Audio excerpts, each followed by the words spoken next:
are days away from the next class of NFL rookies to get the special phone call that changes their lives forever. Welcome into the American Studios. I'm Morgan Uber. 20 American players were invited to the NFL Scouting Combine in Indianapolis, and if all of those players were to get drafted, it would be a record-setting year for the conference. Joining me now to break it all down is ESPN college football analyst Rene Ingoglia. Rene, great to have you here. Cincinnati sprinkled all over Mel Kiper's big draft board. When you look at the Bearcats, though, the top prospect, no doubt, cornerback Ahmad Gardner, 1,059 snaps, 0 touchdowns allowed. What sets Gardner apart in press coverage? Yeah, it's his size. He's 6'3", 200 pounds. He's got length, but he's got great athletic ability. He can do the things that a 5'10", 5'11" corner can do at his size, and that is an absolute premium for the NFL because Sauce Gardner, you can match him up against those 6'4", 6'5" wide receivers. So no doubt he's a premium player, and that's why, depending on the draft board you look at, no doubt he's going to be the first player out of the American drafted. He's going in the first round, but if you look at different draft projections, you see him going anywhere from the second pick to about the 25th or 26th. So, but most boards have him in the top 10. He's that kind of talent, and he's going to be a great corner in the NFL. The Jets and Giants have 4 of the top 10 picks, and really both those teams have expressed a lot of interest in him, so potentially could be seeing Gardner there in the Meadowlands. As far as his teammate, quarterback Kobe Bryant played across the field from him, the Jim Thorpe Award winner this past year. When you look at Bryant, he's anywhere from the 16th to the 18th best corner in this draft, but why might he outperform his draft slot? Well, he's got a lot of experience, right? He's played at Cincinnati a long time. He knows the position. 6 foot, 200 pounds. He's a physical corner as well that can run and has athletic ability. But for him, I think it's his experience. So if a team does draft him, or if he signs as a free agent and he misses getting drafted, which isn't the worst thing in the world, right? Because sometimes you can find the right team that you fit in. I think his experience of playing that position so long bodes well for him.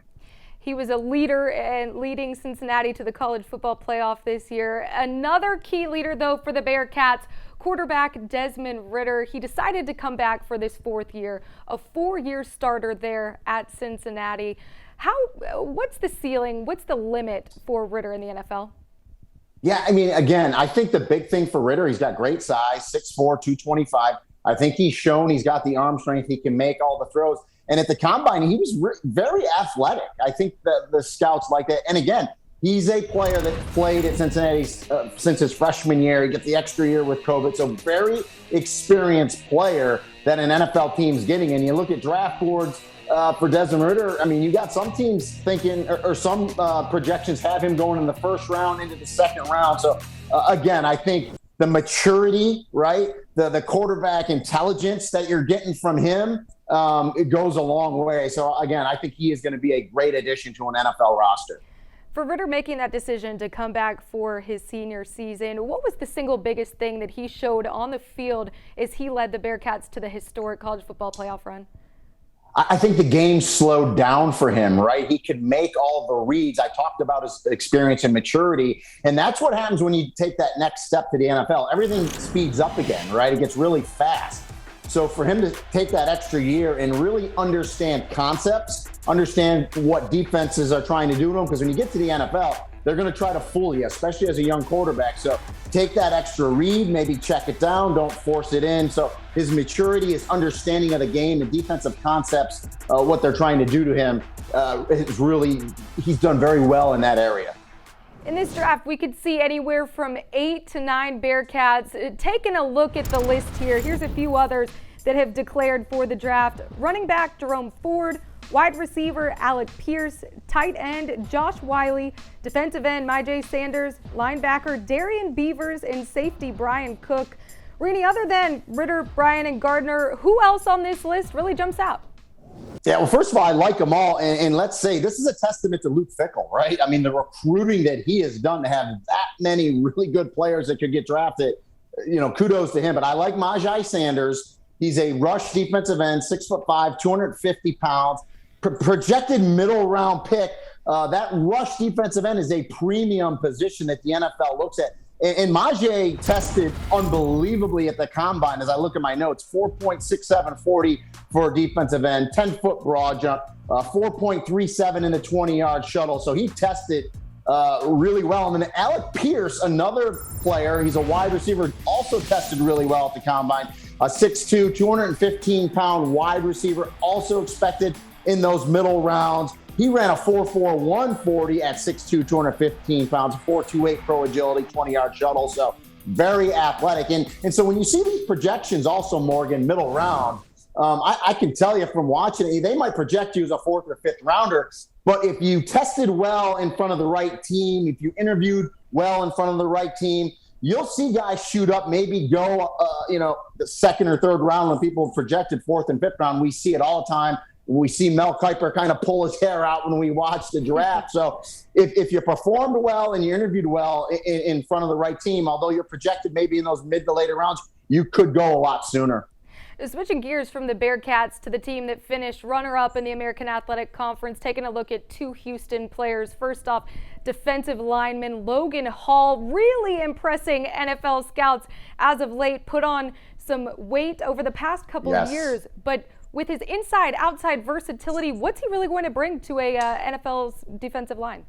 Logan Hall absolutely shot up draft board. So now he's got the one thing that you talked about that you can't teach, his size. He's 6'6". He weighed 283 pounds at the combine. So he probably put on a good 15, 18 pounds of muscle. He can be that rush defensive end, but I think he's thick enough that you can move him down as a defensive tackle. And as I look at his numbers from the combine, at 6'6", 283 pounds, he ran a 4.44 pro agility. That's a 20-yard shuttle. And then the L drill, which is a 30-yard cone run, 7.25. Scouts love that from big offense and defensive linemen. So again, he's projected late 1st, 2nd round. So I believe he will be the 2nd player out of the American Athletic Conference drafted behind Sauce Gardner. I think he's tested that well for these NFL teams.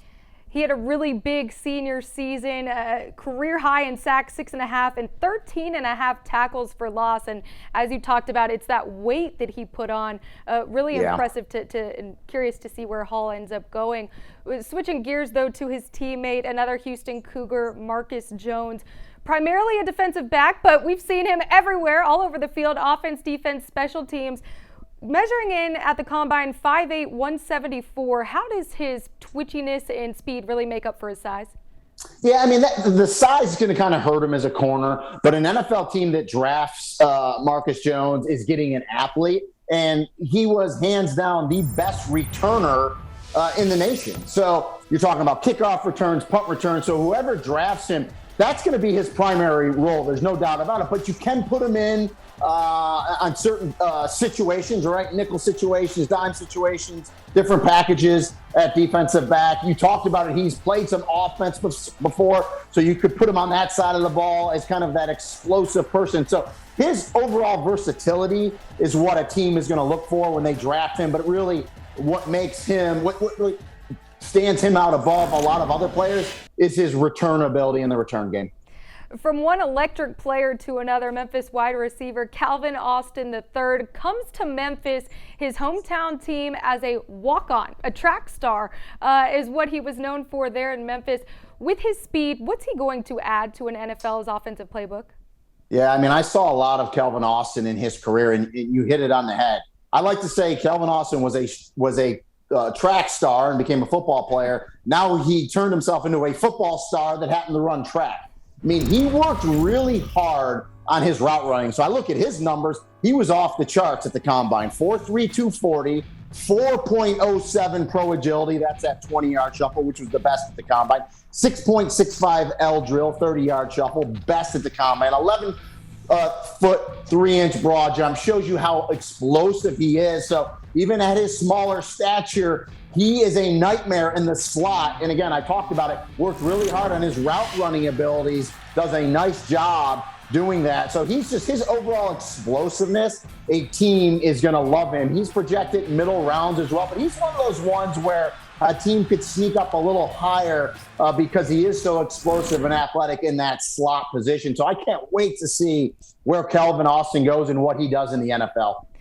Staying on the topic here of wide receivers, SMU has had 5 drafted since 2010, and they have the opportunity to add to that this year in the NFL draft with Danny Gray and Reggie Robertson.